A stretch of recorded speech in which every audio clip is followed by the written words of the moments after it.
Hello കൂട്ടുകാരെ, നമസ്കാരം. നിക്സിസ് വേർഡിലേക്ക് എല്ലാവർക്കും സ്വാഗതം. എൻ്റെ പൂക്കളം കണ്ടോ? നിങ്ങളൊക്കെ പൂക്കളം ഇട്ടോ ഓണായിട്ട്? എൻ്റെ വക നിങ്ങൾക്ക് എല്ലാവർക്കും ഓണാശംസകൾ. പിന്നെ ഞങ്ങളുടെ ഓണം ഇവിടെ തയ്യാറാണ്. അപ്പോൾ ആ വിശേഷങ്ങളുമായിട്ട് നമുക്ക് കാണാം. ഓണത്തിൻ്റെ തലേദിവസം, അതായത് ഉത്രാടത്തിൻ്റെ അന്നാണ് ഞാൻ പ്രിപ്പറേഷൻ തുടങ്ങുന്നത്. കാരണം നമുക്ക് ഇപ്രാവശ്യം ഓണം വരുന്നത് ഞായറാഴ്ച. അപ്പോൾ ഞായറാഴ്ച ഞങ്ങൾക്ക് പള്ളിയിൽ പോകണം. അത് കഴിഞ്ഞ് തിരിച്ചു വരുമ്പോഴേക്കും ഉച്ചയാവും. അപ്പോൾ അതുകൊണ്ട് ഞാൻ ഇപ്പം തന്നെ സ്റ്റാർട്ട് ചെയ്യാണ്. കുറേ പാത്രങ്ങൾ എടുത്തു വയ്ക്കും, ഒരുപാട് പച്ചക്കറി എടുത്തു വയ്ക്കും. എന്നിട്ട് എല്ലാത്തിലും കുറച്ച് കുറച്ചായിട്ട് അരിഞ്ഞിടും. പിന്നെ അവിടെ കുറച്ച് ഉള്ളി അധികം നന്നാക്കി വെച്ചിട്ടുണ്ട്.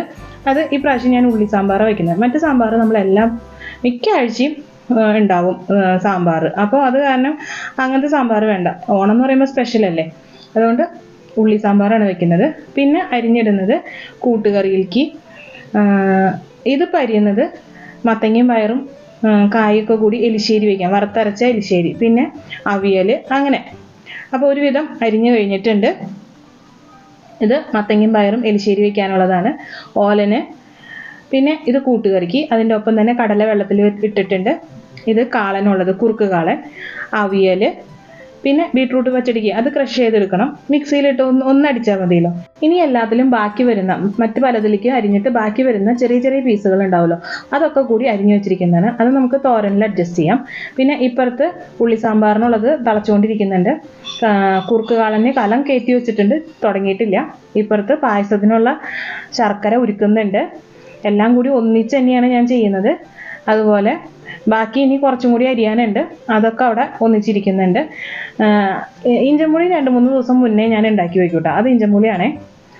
പിന്നെ നമുക്ക് മസാലക്കറിക്കുള്ളതാണ് ഇത് ഉരുളക്കിഴങ്ങ് മസാലക്കറി. ഒരു നോൺ വെജിൻ്റെ ടേസ്റ്റിൽ ഉണ്ടാക്കുന്നതാണ്. അപ്പോൾ അതിന് വേണ്ടിയിട്ട് അതിലേക്ക് മെയിനായിട്ട് കുറച്ച് കാര്യങ്ങളും കൂടി വേണം.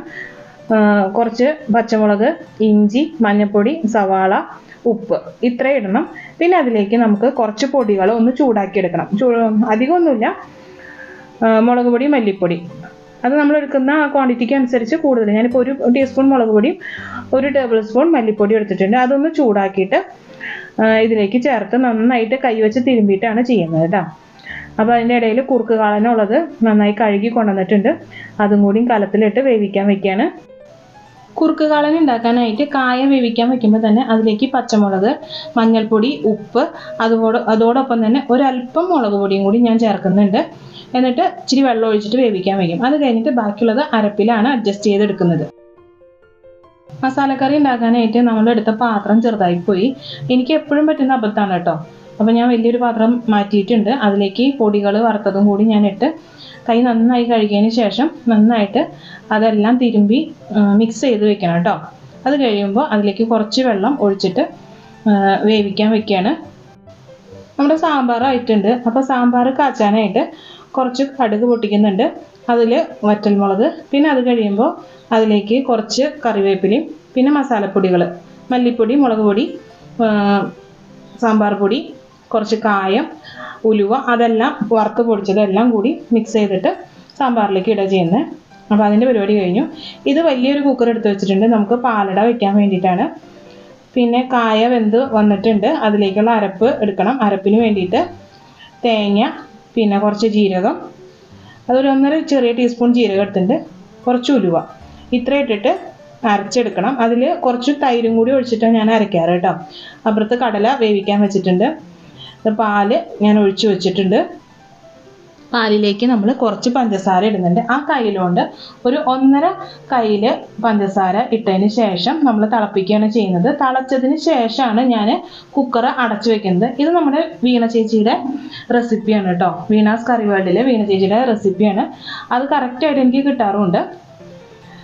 ഇനി നമുക്ക് ഇതിലേക്ക് അരപ്പൊഴിച്ച് കുറുക്ക് കാളൻ കറക്റ്റാക്കി എടുക്കാം. തൈര് ഒഴിച്ചാലും ഞാൻ നന്നായി തിളപ്പിക്കാറുണ്ട് കേട്ടോ, അല്ലെങ്കിൽ ചിലപ്പോൾ കേടായി പോകുന്ന പോലെ തോന്നാറുണ്ട്. അപ്പം ഞാനത് തൈരും കൂടി ഒഴിച്ച് അരച്ചതിന് ശേഷം അത് നന്നായി തിളപ്പിച്ചെടുക്കുക ചെയ്യുക. ഇതിലിപ്പോൾ ഇത്രയും വെള്ളം ഉണ്ടെന്ന് നോക്കിയിട്ട് കാര്യമില്ല, പെട്ടെന്ന് തന്നെ വറ്റി കിട്ടും. പിന്നെ എല്ലാം കൂടി കാച്ചുന്നത് ഒരുമിച്ചാണ്. ഒറ്റയ്ക്ക് ഓരോന്നായിട്ട് കാച്ചാൻ നിന്ന് കഴിഞ്ഞാൽ അത് സമയം ഒരുപാട് എടുക്കും. അത് കാരണമാണ് കേട്ടോ. അപ്പോൾ കാളൻ ഇവിടെ റെഡി ആയിക്കൊണ്ടിരിക്കുന്നുണ്ട്. പാല് ഇടയ്ക്ക് ഇളക്കി കൊടുക്കണം. അല്ലാന്നുണ്ടെങ്കിൽ പഞ്ചസാര നമ്മൾ അടിയിലിട്ടതാണ് കാരണം അത് കരിഞ്ഞു പിടിക്കും. അപ്പോൾ ഇടയ്ക്കിടയ്ക്ക് ഒന്ന് ഇളക്കി കൊടുക്കണം. പക്ഷെ എൻ്റെ കണ്ണ് തെറ്റി മുഴുവൻ പുറത്ത് തൂവി പോയിട്ടുണ്ട്. പാല് മുഴുവൻ തിളച്ച് തൂവി സ്റ്റൗ ഒരു പരിവായി അതാ കണ്ണൊന്ന് തെറ്റി കഴിഞ്ഞുള്ള അവസ്ഥയാണ്. ഇതൊക്കെ തുറച്ച് വൃത്തിയാക്കട്ടെ കേട്ടോ. ഇത് പായസത്തിലേക്ക് വേണ്ടിയിട്ടാണ്. പായസത്തിലേക്ക് നമുക്ക് അരി കാണുന്നുണ്ടോ? ശർക്കര പായസം ഉണ്ടാക്കാനാണ് പച്ചടിക്ക് വേണ്ടിയിട്ട് ബീട്രൂട്ട് വെച്ചിരിക്കുന്നതാണ്. പിന്നെ ഇത് നമ്മൾ പായസം വളരെ സിമ്മിലാക്കിയിട്ട് എടുത്തു വെച്ചിരിക്കുന്നതാണ്. സിമ്മിൽ ഇട്ടിട്ടുണ്ട്. ഇനി അത് 1 മണിക്കൂർ അല്ലെങ്കിൽ അരമണിക്കൂർ കഴിയുമ്പോൾ വിസിൽ വരും. അപ്പോൾ ഓഫ് ചെയ്യാം. 1 മണിക്കൂറിന്റെ അടുത്ത് വേണ്ടി വരും. വളരെ സിമ്മിലാണ് ഇട്ടിരിക്കണേ. പിന്നെ ഇപ്പുറത്ത് നമ്മുടെ കാളനായിട്ടുണ്ട്. പിന്നെ അതുപോലെ ഈ സൈഡില് കടല വേവിച്ചിട്ട് വെച്ചിട്ടുണ്ട്. ഇനി ബീട്രൂട്ട് പച്ചടിയിലേക്ക് വേണ്ടിയിട്ട് നമ്മള് തേങ്ങ എടുത്തിട്ടുണ്ട്. ഈ തേങ്ങയില് ചെറിയ ടീസ്പൂണിൽ 1 ടീസ്പൂൺ ജീരകം കണ്ടോ, കുഞ്ഞു ടീസ്പൂണാണേ. പിന്നെ ഇതിലേക്ക് ഇടുന്നത് കടുക്. ഇതിൽ 1.5 ടീസ്പൂൺ അല്ലെങ്കിൽ ഒരു 2 ടീസ്പൂണോളം കടുക് ഇടുന്നുണ്ട് ചെറിയ ടീസ്പൂണില്. പച്ചമുളക്. ഇനി ഇതിലേക്ക് കുറച്ച് തൈരും കൂടി ചേർത്ത് അരച്ചെടുത്തിട്ട് ഇതിലേക്ക് ഒഴിക്കാം. ഇത് ശർക്കര പായസം ഉണ്ടാക്കാൻ വേണ്ടിയിട്ടാണ് കേട്ടോ. ആദ്യം തന്നെ 2 ടീസ്പൂൺ നെയ്യ് ഒഴിച്ചിട്ടുണ്ട്.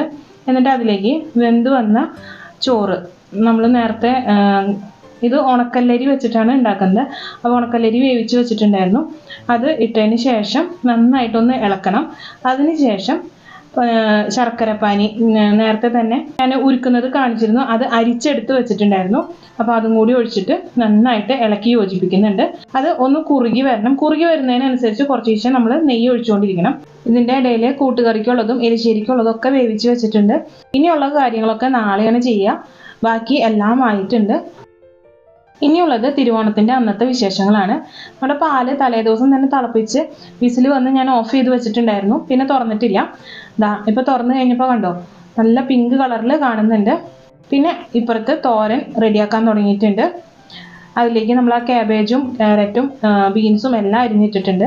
അതോടൊപ്പം തന്നെ മസാലക്കറിക്ക് തലേദിവസം തന്നെ വേവിച്ച് വെച്ചിട്ടുണ്ടായിരുന്നു. അപ്പോൾ അതിൻ്റെ കൂട്ട് ഞാൻ വറുത്ത് വെച്ചിട്ടുണ്ട്. ഇത് അവിയലിലേക്ക് വേണ്ടിയിട്ടാണ് കേട്ടോ. തേങ്ങ, കുറച്ച് ചുവന്നുള്ളി, ജീരകം, പിന്നെ ഒരു പച്ചമുളകും കൂടി ചേർക്കുന്നുണ്ട്. എന്നിട്ട് അത് തൈര് ഒഴിച്ച് അരച്ചെടുക്കുന്നു. ഇപ്പുറത്ത് ഓലൻ റെഡി ആയിക്കൊണ്ടിരിക്കുന്നുണ്ട്. പിന്നെ തൊട്ടിപ്പുറത്ത് തന്നെ എലിശ്ശേരിക്ക് തേങ്ങ വറുക്കാൻ വെച്ചിട്ടുണ്ട്. ഇവിടെ അവിയലിന് അരപ്പ് ഇട്ടിട്ട് കുറച്ച് നേരമായി. അപ്പോൾ അതൊന്ന് ഇളക്കി മിക്സ് ചെയ്ത് വെക്കുകയാണ്. അത് നന്നായിട്ടൊന്ന് വെന്ത് ആ തേങ്ങയുടെ പച്ചമണമൊക്കെ മാറിക്കഴിയുമ്പോൾ നമുക്ക് ഓഫ് ചെയ്തെടുക്കാം. അതിലേക്ക് കുറച്ച് പച്ചവെളിച്ചെണ്ണ മാത്രം ഒഴിച്ചാൽ മതി. അപ്പുറത്ത് കൂട്ടുകറി റെഡി ആയിക്കൊണ്ടിരിക്കുന്നുണ്ട്. അപ്പോൾ ഇടയ്ക്ക് സ്റ്റൗ അങ്ങോട്ടും ഇങ്ങോട്ടും ഒക്കെ മാറ്റി വയ്ക്കുന്നുണ്ട്. തീയുടെ ആ ഫ്ലെയിം കൂടുതലും കുറവും അനുസരിച്ച് കൂട്ടുകറി ഇപ്പുറത്തെ സൈഡിലേക്ക് മാറ്റി വേഗം ആവണം. നമ്മുടെ അവിയൽ ഒരുവിധം ആയിട്ടുണ്ട്. പിന്നെ ആ മൺചട്ടിയിൽ ഇരിക്കുന്നത് നമ്മുടെ മസാലക്കറിയാണ്. മസാലക്കറിയുടെ മിക്സ് എന്ന് പറയുന്നത് തേങ്ങ വറുക്കുക, അതിലേക്ക് നമ്മൾ ഹോൾ സ്പൈസസ് ഇടുക, എന്നിട്ട് അതൊന്ന് അരച്ചെടുക്കുക. അരയ്ക്കല്ല, ഒന്ന് പൊടിച്ചെടുക്കുക ചെയ്യുക. വറുത്തത് പൊടിച്ചെടുത്തിട്ട് അതിൽ മിക്സ് ചെയ്തെടുക്കും. ഇപ്പോൾ കൂട്ടുകറിക്കുള്ള കൂട്ട് പൊടിച്ചു കൊണ്ടുവന്നിട്ട് അതും കൂടി ഇട്ട് മിക്സ് ചെയ്യുന്നുണ്ട്. അപ്പോൾ അത്യാവശ്യം നമ്മുടെ കറികളൊക്കെ ഒരുവിധം റെഡിയായി കഴിഞ്ഞിട്ടുണ്ട്. ഞാൻ വേഗം ചെയ്യാണ്, കാരണം എനിക്ക് വേഗം പള്ളിയിൽ പോകണം. രാവിലെ 8 മണിയാകുമ്പോഴേക്കും എല്ലാ പണിയും കഴിയണം കേട്ടോ. അതുകൊണ്ടാണ്. ഇനി എലിശ്ശേരിക്ക് പച്ചത്തേങ്ങ അരയ്ക്കാനായിട്ട് തേങ്ങ എടുത്തിട്ടുണ്ട്. തേങ്ങ ചിരകാനൊന്നും നേരം ഉണ്ടായില്ല. അപ്പോൾ വേഗം അത് കൊത്തിയെടുക്കുക ചെയ്തത്. അതിലേക്ക് ജീരകം ഇട്ടിട്ട് അരച്ചെടുക്കണം. വേറെ ഒന്നും ചേർക്കുന്നില്ല കേട്ടോ. പിന്നെ ഇപ്പുറത്ത് അതിൻ്റെ വറുത്ത് വെച്ചിട്ടുണ്ട്. 8 മണിയാകുമ്പോഴേക്കും എല്ലാം കഴിഞ്ഞ് ഇറങ്ങണം എനിക്ക്. അതുകൊണ്ടാണ് തിരക്ക് പിടിച്ച് ഞാൻ 4 മണിയായപ്പോൾ കയറിയതാണ് അടുക്കളയിൽ. കുളിയും കഴിഞ്ഞ് ഇനി ഇറങ്ങണം. അതിനുള്ള തിരക്കാണ്. അപ്പോൾ അരപ്പ് ഞാൻ ഒഴിച്ചിട്ടുണ്ട്. അതൊന്ന് മിക്സ് ചെയ്ത് ഒന്ന് തിളച്ച് വരുമ്പോഴേക്കും നമുക്ക് മാറ്റാം. പിന്നെ ഇതിലെ ലാസ്റ്റത്തെ പരിപാടിയാണ് നമ്മുടെ അടപ്രഥമൻ്റെ അട വേവിച്ചിട്ടില്ല. അപ്പോൾ അട വേവിക്കാൻ വെച്ചിട്ടുണ്ട്.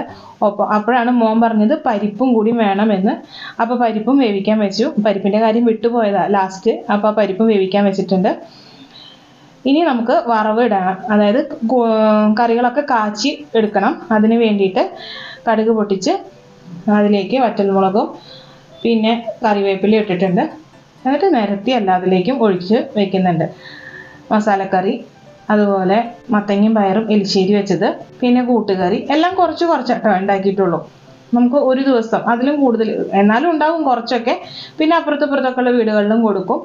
അപ്പോൾ അങ്ങനെ ഒരു ദിവസം കൊണ്ട് തന്നെ ഒരുവിധം എല്ലാ കറികളും പായസവും എല്ലാം കഴിയും. പായസം ശരിക്കും പറഞ്ഞാൽ തികഞ്ഞില്ല. പിന്നീട് ചേട്ടന് ഓഫീസിലൊക്കെ കൊണ്ടുപോകാൻ വീണ്ടും ഉണ്ടാക്കേണ്ടി വരികയാണ് ചെയ്തത്.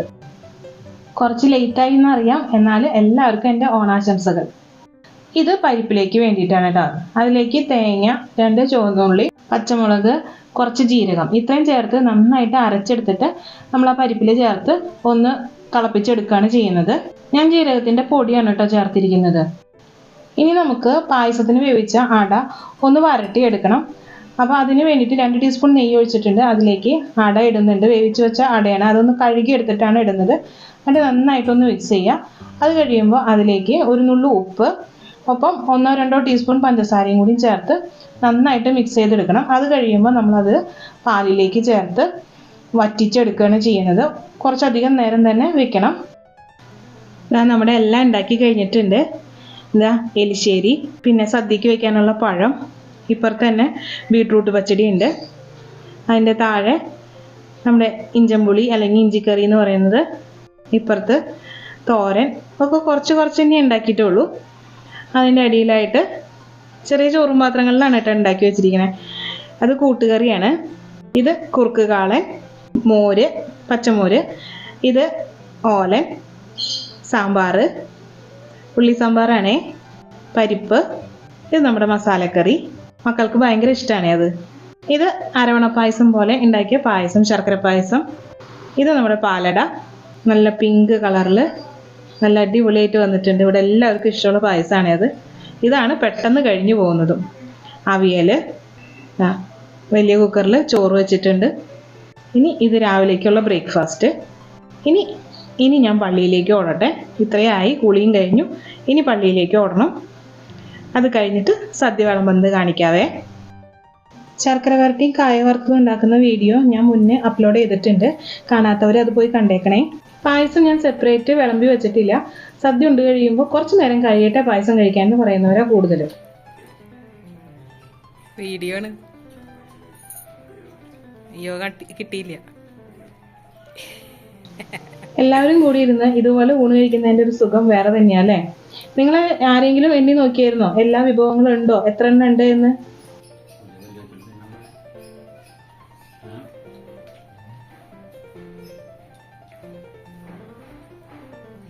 രസണ്ടാ അമ്മച്ചിയെ? പായസം രസമില്ല, സാമ്പാറുള്ളൂ. പായസം കുടിക്കുമ്പോൾ അമ്മച്ചിക്ക് രസമുണ്ടോ? കറികളൊക്കെ ഇപ്പുറത്തേക്ക് എടുത്ത് വെച്ചിട്ടുണ്ട്. ഞാൻ മാത്രമല്ല കേട്ടോ സദ്യ ഒരുക്കിയത്. എൻ്റെ കൂടെ ഏട്ടനും മക്കളൊക്കെ കട്ടയ്ക്ക് സപ്പോർട്ടായിട്ടുണ്ടായിരുന്നു. പൂക്കൾ ഒരുക്കിയത് മക്കളാണേ. എല്ലാം കഴിഞ്ഞപ്പോൾ അമ്മച്ചിയുടെ ഒരു ചോദ്യം ഉണ്ടായിരുന്നു, ഇന്ന് എന്തത്ര വിശേഷം എന്ന്. എല്ലാവർക്കും എൻ്റെ വീഡിയോ ഇഷ്ടപ്പെട്ടു എന്ന് വിചാരിക്കണം. ഒരിക്കൽ കൂടി ഹാപ്പി ഓണം.